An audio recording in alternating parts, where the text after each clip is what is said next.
Just remember that this is a work in progress. We've been working on experience scorecards now for about a year, and this is kind of a reflection of where we are and how we've kind of evolved to this particular point. Just a little bit of housekeeping.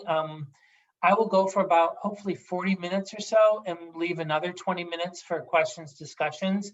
Please direct your questions, comments into the Q&A function on Zoom. So we have Shannon Shea, the program director, who will be monitoring the chat and all things Zoom. And we will get to hopefully most of your questions that are in the Q&A, okay?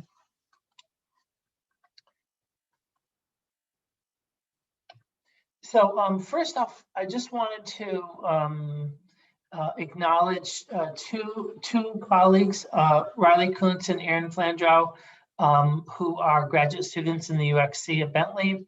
They were instrumental in developing the current version of the scorecard that you're going to see, as well as former colleagues Heather Wright Carlson and Marissa Thompson, who really helped lay sort of the groundwork for the experience scorecard.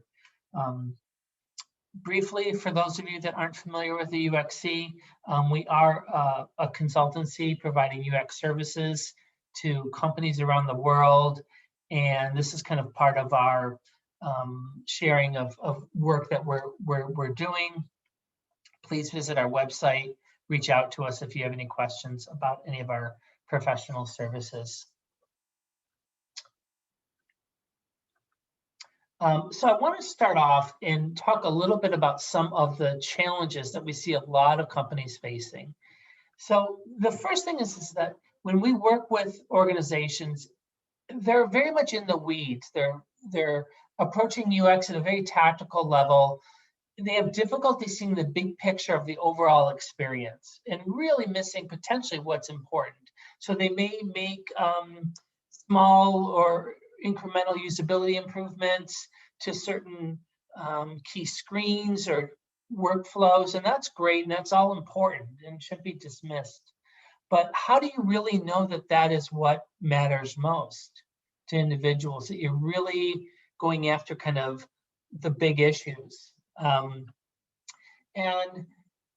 when organizations talk about like wanting to see the big picture of what's going on with the user experience across a digital suite of products or services, the tools and methods are often limited. It can take a long time to collect the data, it's expensive, or the tools and methods are too high level. So for example, people might use NPS or CSAT or any number of metrics that are so high level that it doesn't tell you if it's low, kind of where the issues are, and certainly nothing about why there are certain issues. So kind of what's being used right now, it's sort of very piecemeal and is not very effective. And this is really important because organizations want to prioritize UX projects based on usually some combination of KPIs or business goals in UX metrics, right? So they want to know kind of where are we falling short, by how much, how is this going to correlate to, increasing customer sat or loyalty or purchases or what have you. And that prioritization of where to focus UX dollars and staff is really, really important. And that's sort of where we step in. So I want to talk a little bit about a compass. So a long time ago, one of my interests was orienteering, which is, for those of you that don't know, it is about kind of navigating through the woods to find certain targets using map and compass as your tools. And I want to talk about the compass in particular because, as you can see over the image on the right, a compass is a wonderful tool to point you in the right direction, to tell you kind of where you should be heading, right? And that's very much kind of how I see the scorecard work we're doing. The compass points you in the right direction, but doesn't necessarily help you find the target. It can put you kind of on the path and get you perhaps close, but in and of itself, it doesn't tell you exactly where the problem is or the target is in this case of orienteering, right? So that is kind of the framework about how we're seeing this experience scorecard. It's going to point us of where there's potential issues, things that we should look at from a UX perspective, but not diagnose precisely. It's going to get us in the ballpark, okay? So clients often ask us, first off, they want to know, how are we doing, okay? And this is what is really helpful for us to develop kind of a single score that can be tracked and give some kind of relative priority. They want to have kind of a dashboard view, single score that represents the broader user experience. And that's particularly for senior leadership. Clients also ask, how do we compare, right? So metrics kind of by definition are relative. They're within a certain context. And that context is provided by looking at the competition. They want to know, all right, how do we stack up against our two main competitors?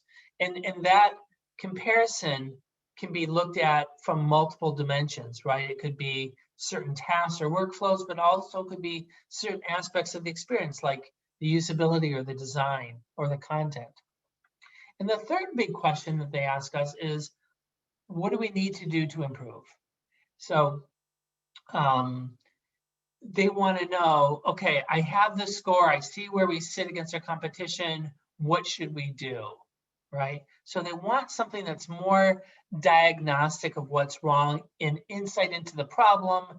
And that's where a lot of metrics fall short, to be honest, right? They don't tell us kind of what the problem is exactly and where the problem is and why it's a problem. And you need that in order to start moving the needle. So these three questions are really kind of frame a lot of how we're looking at the scorecard. Now, our scorecard requirements, when we were developing the scorecard, we wanted to figure out, okay, what do we want? What do we want it to be? And the first is we want to include a really broad suite of metrics representing the holistic experience. So not just usability, but we wanted to incorporate things around your experience with the brand and the design and the content and your emotional state. So looking at it as kind of holistically as we possibly can. Secondly, we wanted to have a clear picture, so a single score that represents the overall experience and provide it in a dashboard view. So we wanted to make this very accessible, very easy for people to sort of see what was going on, that we think would kind of be easier to share with kind of across an organization. We want a scorecard to identify and prioritize specific issues. So not just give the score, but again, point us in the right direction and identify and prioritize specific issues. So give more of a diagnosis about what should be done. And lastly, it's got to be lean and budget friendly. There are tools out there that do this. We're well aware of them, but we wanted to make sure that whatever approach we came up with was going to be affordable for nearly every organization. So this is kind of our North Star, if you will, on the development of the scorecard. So what do we do? So developing the scorecard, we came up with a process, all right? And the first thing we wanted to do is to define the requirements. So we wanted to look at kind of what is that overall suite of metrics, or how do we define user experience? And we did a really extensive literature review and looked at a lot of different research that kind of tries to break out different components or dimensions of user experience. And the other piece that we wanted to define is kind of the scope of the product or service. Now, What I'm going to show you is measuring for a digital experience, specifically websites. Or it could be done with mobile apps, but we haven't gone into more service context yet.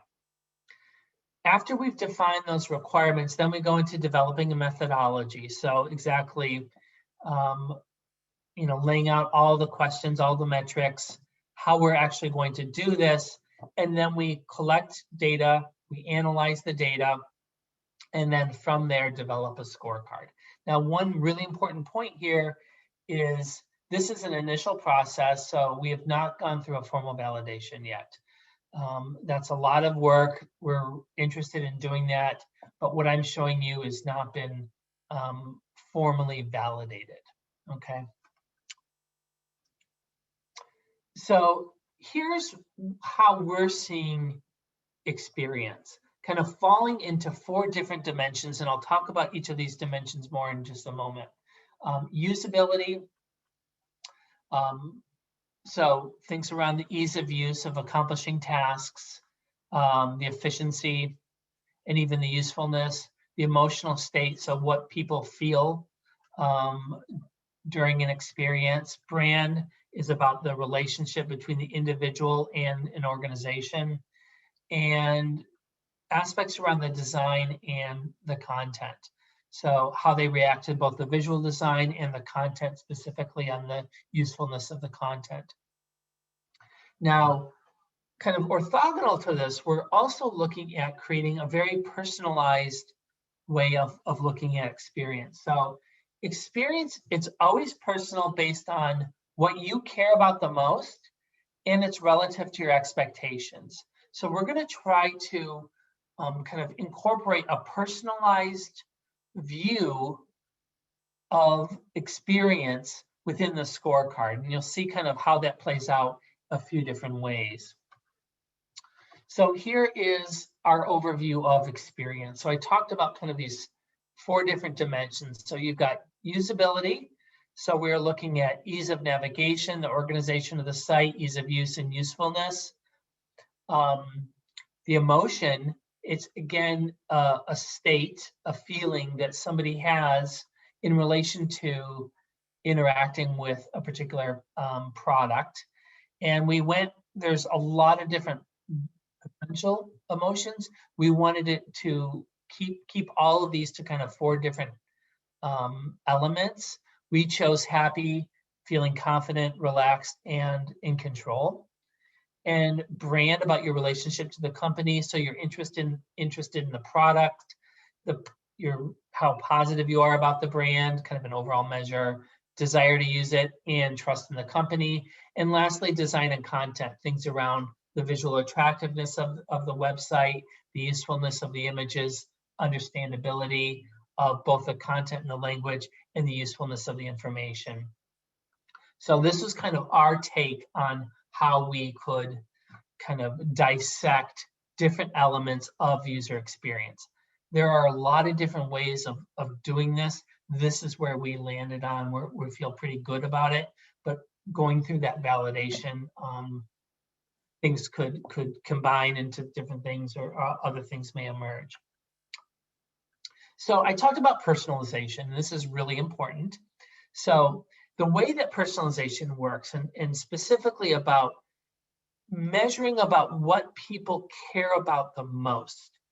Participants were given 100 points, and they were given definitions or short descriptions of each of these 4 different dimensions: usability, emotion, brand, and design and content, and saying, you got 100 points, throw points against each of these, adding up to 100 about what you care about the most. So for example, that top individual really cares a lot about usability and the design, and not so much about brand or emotion.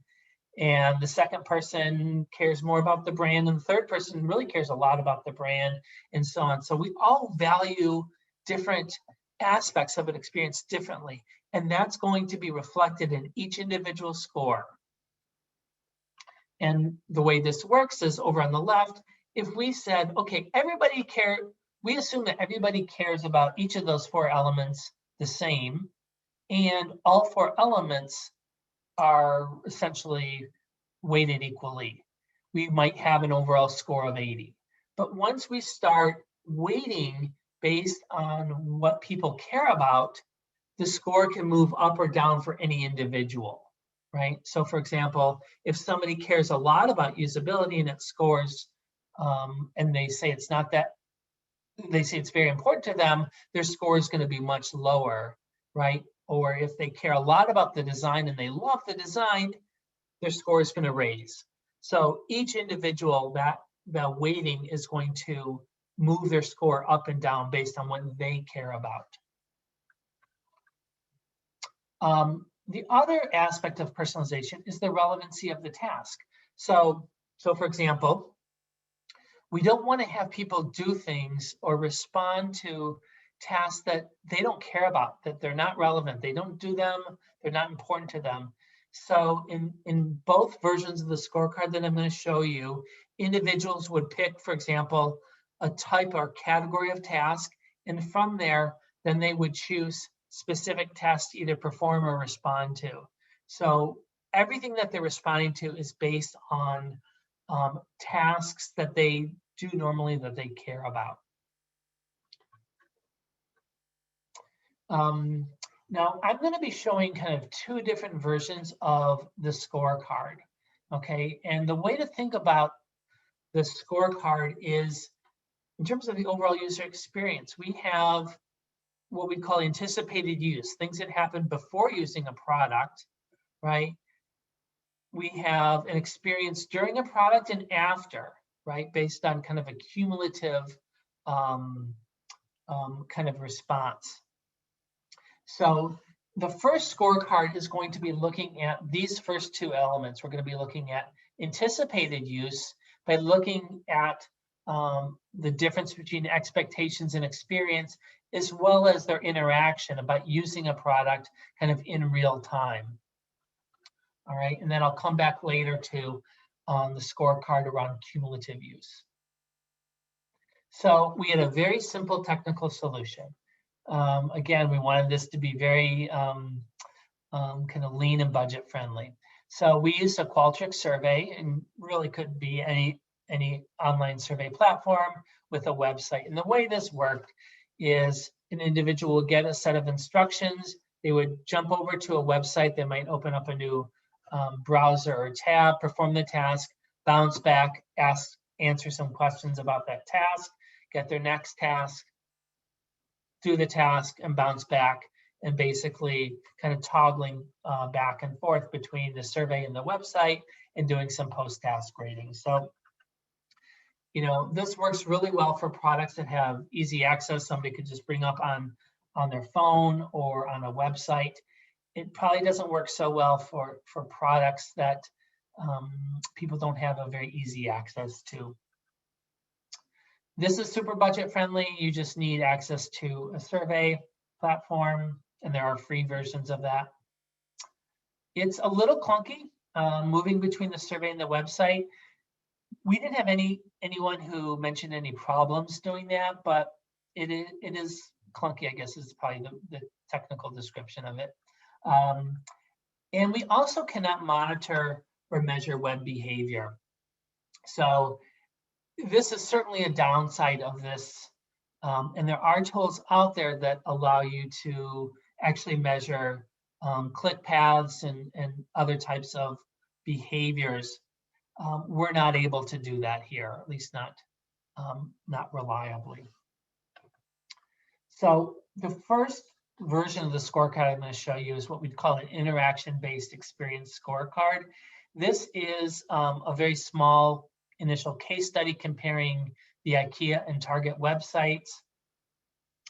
And let me jump into that. So the first aspect of the scorecard you see over on the left is a score of 87 out of 100, which we sort of put as a guideline of falling in a very good range. And in the middle, we can see a score breakdown. We can see that that score of 87, usability has the highest contribution or the greatest contribution at 32.8. So it kind of tells us kind of what is contributing to that score of 87. And then over on the right, how IKEA and Target stack up. And in this case, IKEA scoring higher than Target, and how those different dimensions kind of compare with one another. So this really gives us kind of that, how are we doing, right? And how do we compare? The second piece is that expectations and experience. So before somebody did a task, we asked what their expectations were. Afterwards, we asked them, what was your experience? And we looked at that delta. For IKEA, we see that in all cases, the experience exceeded their expectations. And in some cases, pretty significantly, but that was also true for Target as well. So that, looking at that gap or that delta between expectation and experience is one of the biggest drivers in overall customer satisfaction. So that was something that we really wanted to look at as part of the scorecard.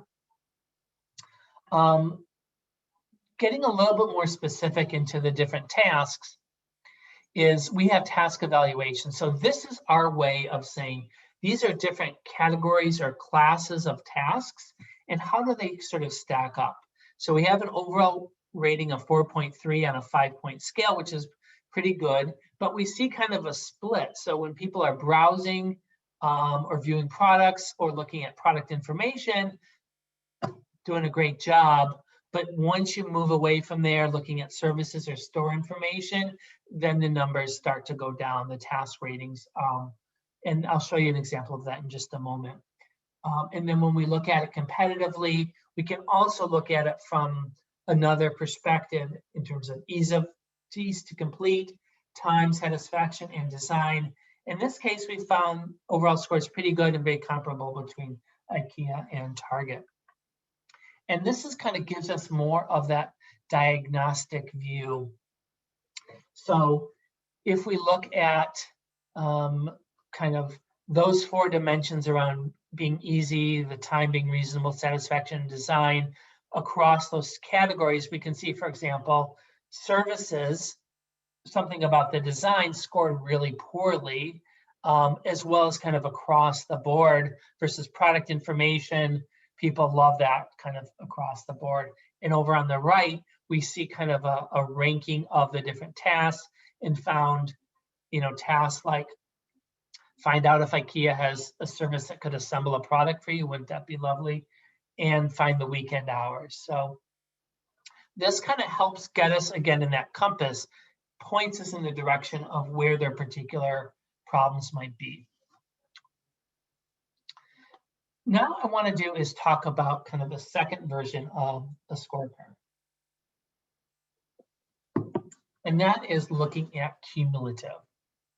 So this is an area of user experience that doesn't get a lot of attention, but in my point of view is extremely important. This is the sentiment, kind of the residual sentiment somebody has about a product or a service separate from an actual experience, right? So we might use a product or service many times and have a certain idea about what we like about it, what we don't, what works, what doesn't, and kind of have these sentiments or feelings about it separate from the actual use. It could be highly based on interactions, but cumulative interactions over time. So we wanted to develop a kind of a cumulative based experience scorecard. So it's sort of an iteration on what I showed you earlier. And the way this works is pretty simple. It's even more simple than the other one. It's just a survey.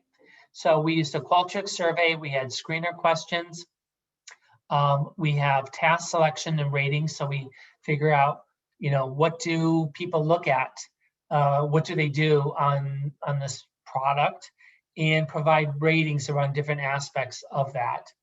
And then again, go through kind of a relative priorities and demographics and things of that nature. So this works really well for products and services that have some regular or at least somewhat frequent use. If the last time you used some product was 3 years ago, I don't think this is going to work because your memory, your recollection for that experience may not be very reliable or very rich, right? But for things that people use on a fairly regular basis, this could be, this might work. This is really easy to set up. This is just using any survey. There's no confusion. It's quick to administer. But it is certainly harder to pinpoint precise issues with tasks. We only know which tasks are kind of more problematic. So again, pointing us in the direction. And what I want to kind of emphasize here is this is very much a quantitative approach. We highly recommend integrating a qualitative approach into your user research. And the qualitative work will really uncover those insights into why. Why is this a problem? Why is that a problem? Okay. So for this scorecard, we wanted to compare Netflix, Amazon, and Hulu. And we chose these products because a lot of us are using these products very, very frequently. And we thought that we would have kind of a reliable sentiment on the overall experience. This case study is based on about 300 individuals' responses to our survey. And one thing that we tried to do is, because a lot of the experience in using these, specifically these products, is about the quality of the content, right? I love the show on Netflix or on Hulu, what have you, is really try to separate out the experience with the content versus the experience using the platform. Okay, so everything that how we set up our questions was focused on the platform, making sure that we weren't going to ask, or people wouldn't confuse it with anything about the quality of the content. Okay, so again, this is kind of that overall experience score. So I'm looking at it from the perspective of Hulu. And none of these three companies were clients of the UXC, but it's easier to talk about it kind of from the lens of one particular company. We just chose Hulu for no particular reason. Hulu scored a 76.7 out of 100, which we classified as good, okay? Now, this is very kind of still very much a work in progress in terms of these ratings. We would need a much larger kind of normative database to feel more comfortable in kind of these descriptions. And what we see over in the middle section is Hulu did not do as well as either Amazon or Netflix. And this was statistically significant for both comparisons. And we also asked about overall experience on the right, just a single experience rating. And Hulu scored a 4 out of 5 with Netflix at 4.37. And again, both significant statistically, which very clear result. Hulu just was not performing up to the point, and Netflix was a clear winner in terms of user experience. The second piece we wanted to look at is the unweighted score. And by looking at an unweighted score allows us to directly compare across these 4 different dimensions, okay?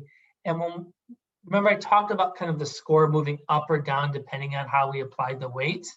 When we don't apply the weights, the score just moved up slightly. And this sort of suggests that kind of what people care about or what they value really didn't have a big significant impact at all on their experience. Interesting. The first thing you'll notice is usability. So usability in the green bar for Hulu scored significantly lower than both Netflix and Amazon. And this was also true for things around the emotion, specifically the emotion as it compared to Netflix. And those are error bars at the 95% confidence level. The difference between design and content between the 3 sites and brand, much less so. usability definitely, and emotion to a certain extent. And when we look at the different task breakdowns, this was really interesting. So when we look at Hulu, kind of that bottom line there, we see it really did not do very well at all. So particularly the tasks around changing account information, for example, like changing your password, and also changing plan level. So if you wanted to get Hulu with no ads, that was also rated very poorly, very low.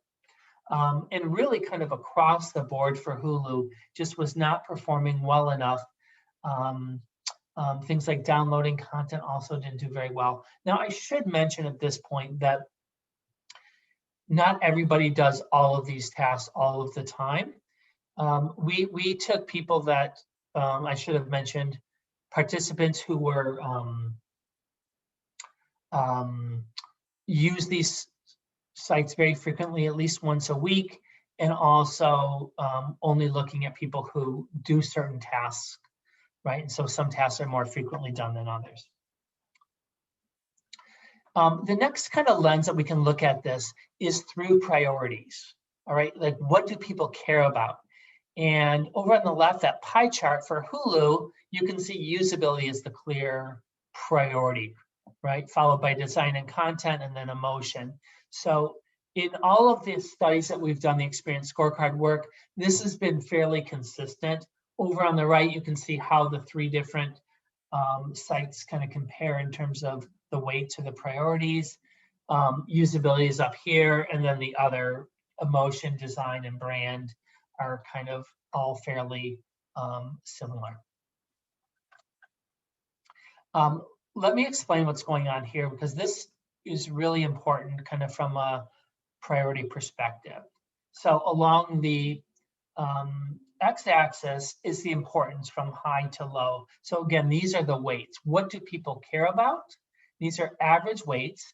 And then what is the experience from low to high along the y-axis? All right, so when we plot those two things together, we can look at any particular dimension for any product and see, all right, you know, for example, if somebody cares a lot about something, it has a high weight, and the experience is poor, that gives us a high priority, right? And conversely, people don't care about something very much, it has low importance, and the experience is great, it's got a very low or no priority at all, right? Which would be that green band. And you can see each of these dots represents a different aspect of the experience for each of the different products.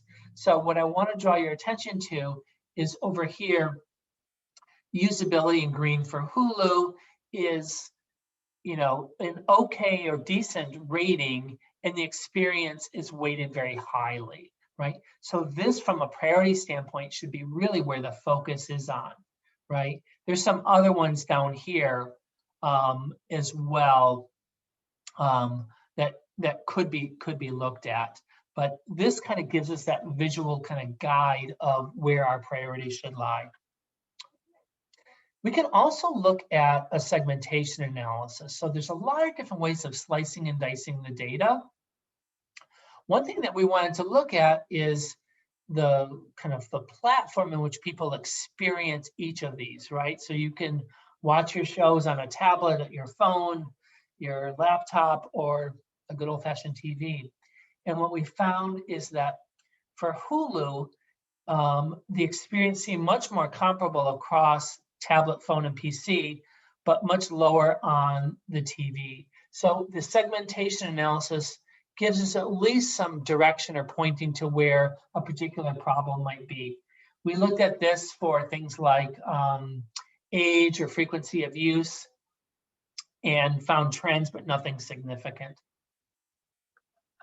And I apologize for this chart in advance. There's way too many bar charts on here. But I wanted to do is kind of show a breakdown of kind of these four different dimensions to see, can we isolate or identify why was usability scoring low for Hulu, right? And we see, for example, ease of navigation, logical organization, and ease of use scored significantly lower than Netflix across all three of those. Usefulness, less so, but this tells us kind of where potentially problems might be around the information architecture, or navigation. And same for emotions. What were the different emotions and how did they score? And we can see things like kind of across the board, Hulu scoring lower than Netflix for feeling happy, relaxed, and in control. Design and content, not as much of a difference. In the brand ratings, also some differences, but not huge. But what's interesting is over in the lower right, you see trust. That is actually where all three sites kind of scored much lower, especially it's the lowest scoring dimension on Netflix and on Amazon as well. So I want to kind of revisit this framework about answering the three basic questions. So how are we doing? Well, Hulu is good, 76.7 out of 100, not bad at all. Definitely opportunities for improvement there. And the usability scored lower than other aspects. So the reason why it was good and not very good is specifically because of usability. How do we compare? Well, Hulu's got some work to do. Scored significantly lower than Netflix and Amazon for the overall experience, particularly around usability and tasks that focused on things like changing your account and plan levels. And lastly, what do we need to improve? Changing account information, plan level, looking specifically at the TV platform, looking at usability across the site, and things around probably information architecture navigation. So, thinking about, this compass metaphor about pointing us in the right direction, this cumulative scorecard, I think, does that, where it's not just, we don't know where to begin. Now we have some ideas about kind of, where could be certain problem areas. We don't know why. And that's something that we'd certainly want to look into. But at least we're getting close to the target, right? So next steps. We definitely want to continue implementing both versions of the scorecard with our clients and refining as needed. We've already worked with 2 clients on the experience scorecard. We're hoping to work with more and kind of refining it over time.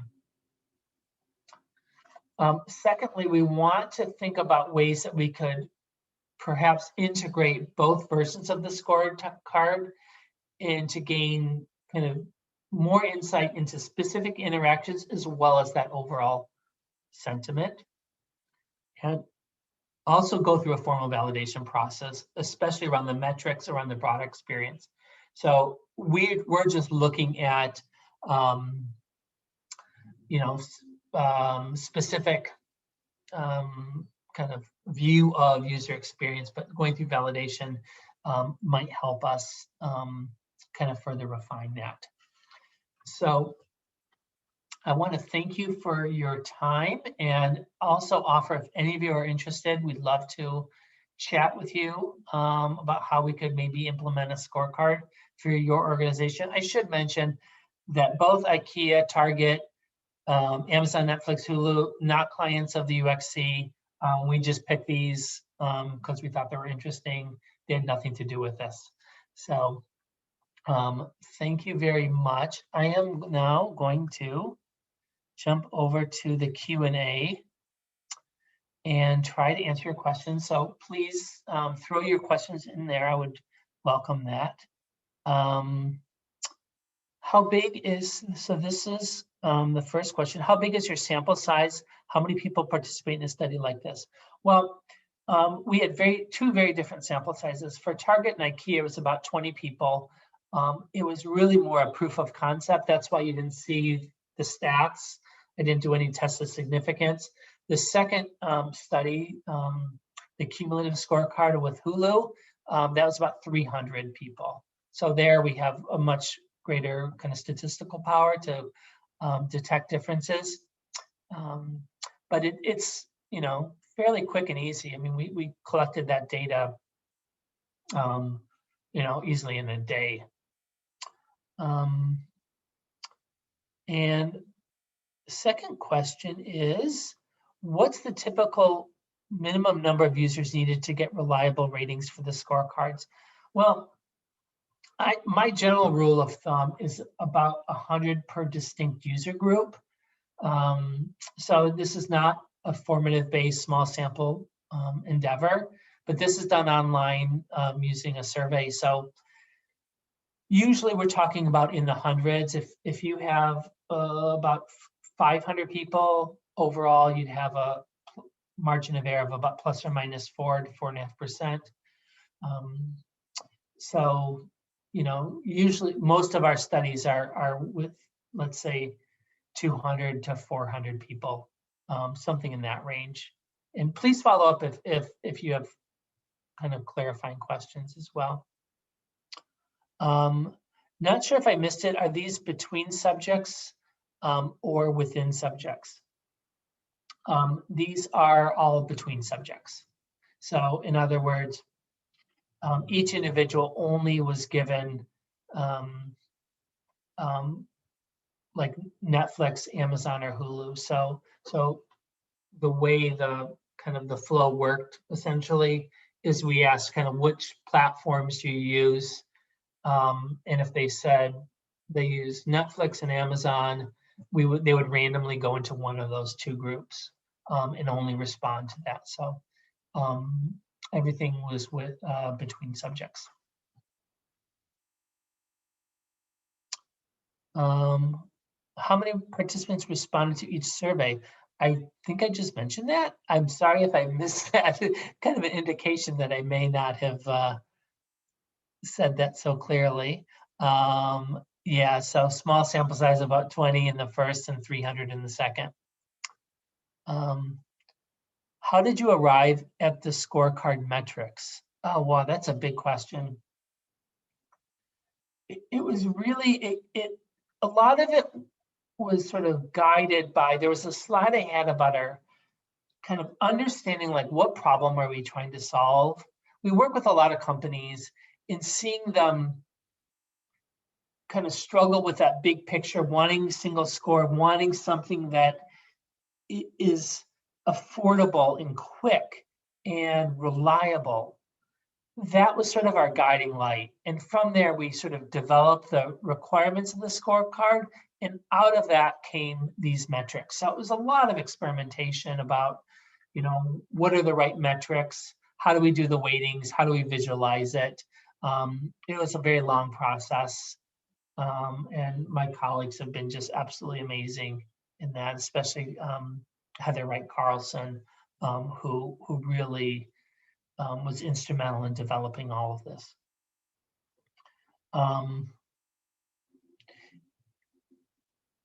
Okay. Do you see anyone having trouble distributing all 100 points? Did you A/B test the concept with a group that only needed to distribute 10 points instead of 100? Oh boy. So when we piloted it, we didn't find anyone in our pilot who had difficulty understanding what to do with 100 points. So no, not really. The challenge would be is if there's some aspect of the user experience that we don't have represented by kind of those 4 dimensions. So maybe there's a 5th dimension or 6th dimension, and that somebody really cares a lot about, in which case that would be problematic. Now, we use something called a constant sum, right? So everyone has to distribute all 100, so you have to spend all your money. But there's a variant of that where you don't. And you could basically say, I only care about usability a little.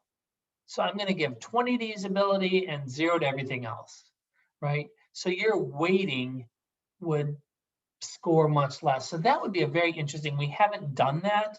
And your follow-up question about doing an A/B test of 100 versus 10, I'm not aware. Please send me a message kind of offline if you're aware of research that talks about kind of how the scale might impact your understanding about how to do that. We chose 100 because we thought it more as a percentage of kind of what you value as opposed to a score of 10.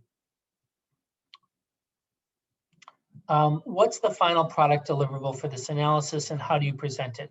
Well, it's really just the scorecard, which is essentially a 4 to 5 page document that has the visuals and has the explanations with a summary and the recommendations. So we really wanted to keep this very simple and light. So when we've done this for the other clients, they just want a document that's kind of simple, attractive, actionable, and not real long. So that's the primary deliverable, including a lot of those graphics that I showed you earlier. So that is basically what we would do for somebody. There's a lot more in this presentation just because I wanted to show you kind of how the scorecard kind of evolved.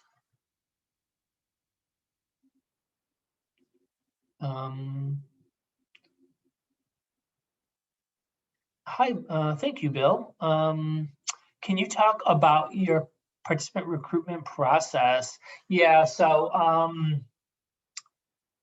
we used a professional recruiter for the cumulative based scorecard. So when we wanted 300, there are panel companies that will do this. They charge a little bit more because we were, I mean, as you know, Bentley, we're a university, we're not for profit.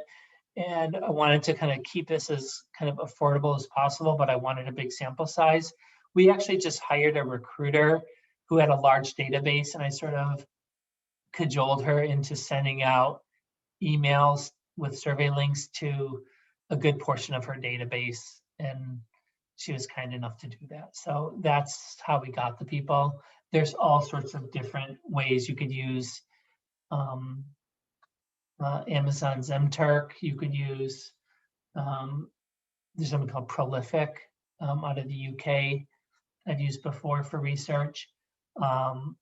Recruiters, panel companies, Craigslist, friends and family is a last resort.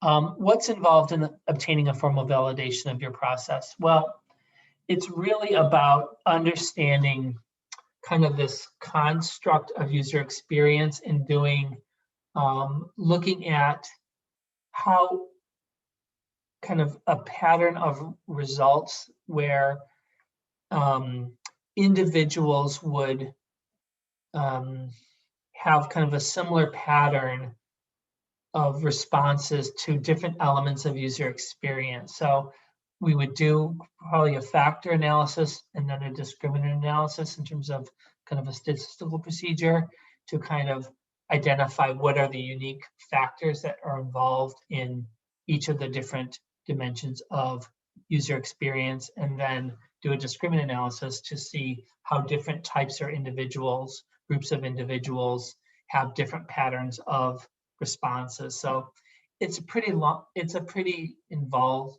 process. I haven't done that before. I just know that it's required if I want to sort of say, this is validated, we've published this research, this is not published.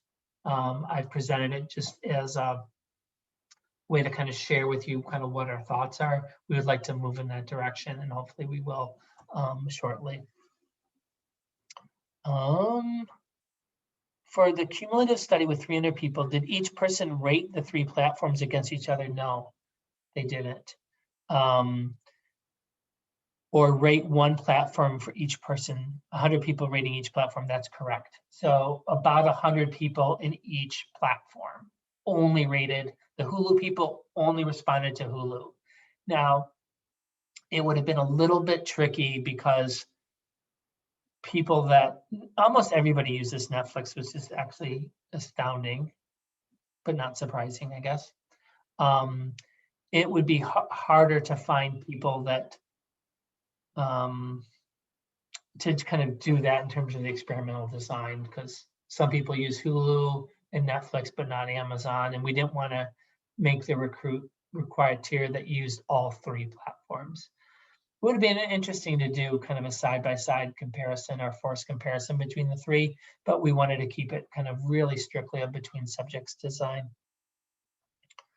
How would you compare this scorecard to something like SuperQ that breaks the experience into 4 subsections: usability, trust, appearance, and credibility? SuperQ, Jeff Sorrow, Measuring You, awesome group, really nice tool.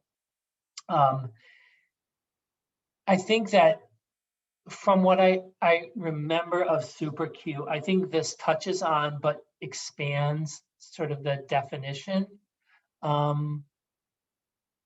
of some of the dimensions in SuperQ. It's different in that we're applying weights in terms of what people care about.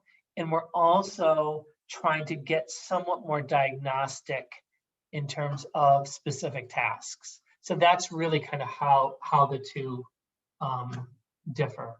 But there are definitely some these conceptual overlaps.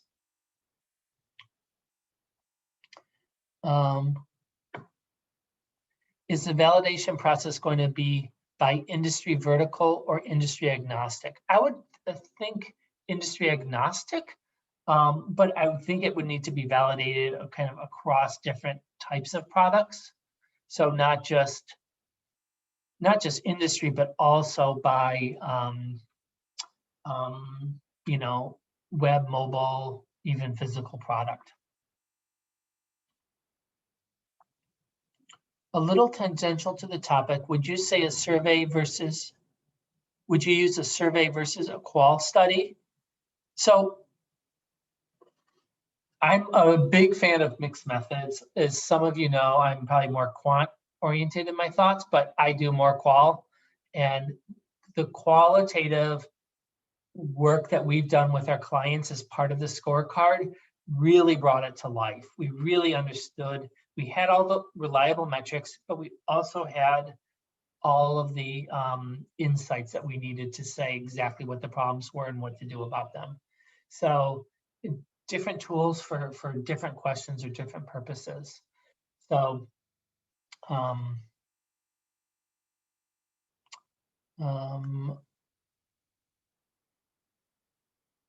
okay.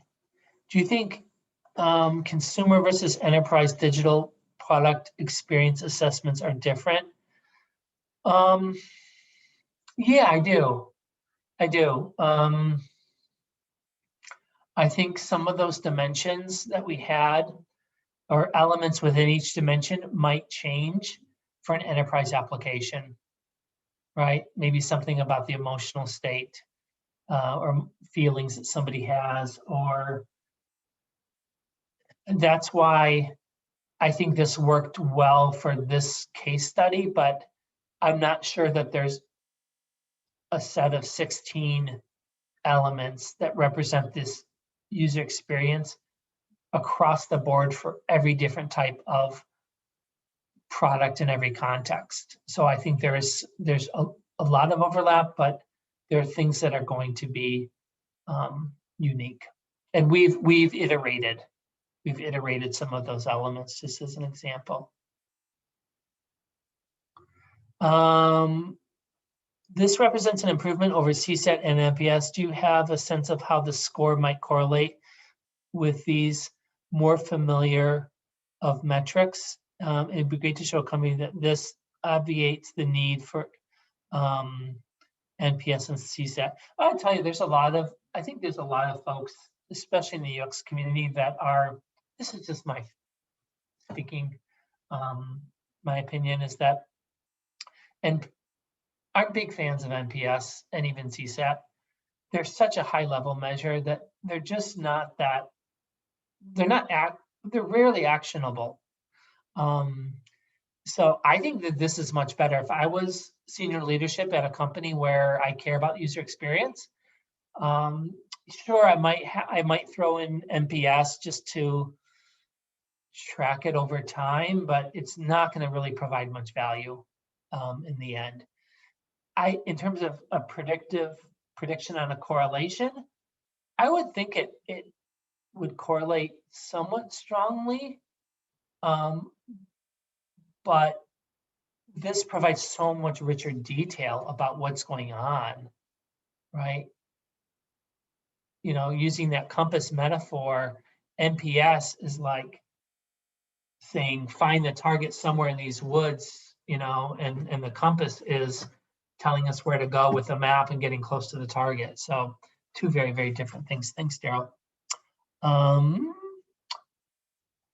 Okay, was any ethnographic analysis considered as a factor impacting the UX results? Was any ethnographic analysis considered? I'm not sure exactly I understand the nature of the question. No, we didn't consider, we did demographic and psychographics. We collected them to see the difference, but we didn't do a ton of it. But there's no reason why we couldn't. So we looked at, like, you know, kind of the classic demographics: age, gender, income, frequency of use, but we didn't have kind of a deeper ethnographic study about, you know, relationship to media and entertainment and things like that, that it could be very useful in sort of teasing apart different groups and their experiences. But that would be a really interesting follow-on study, no doubt. So we're right at time. I want to, and I just got through all of your questions. Hopefully I answered them. I want to thank you again for attending, and please reach out to us with any questions, or if you want to work on scorecard work in the future. Thanks, everyone.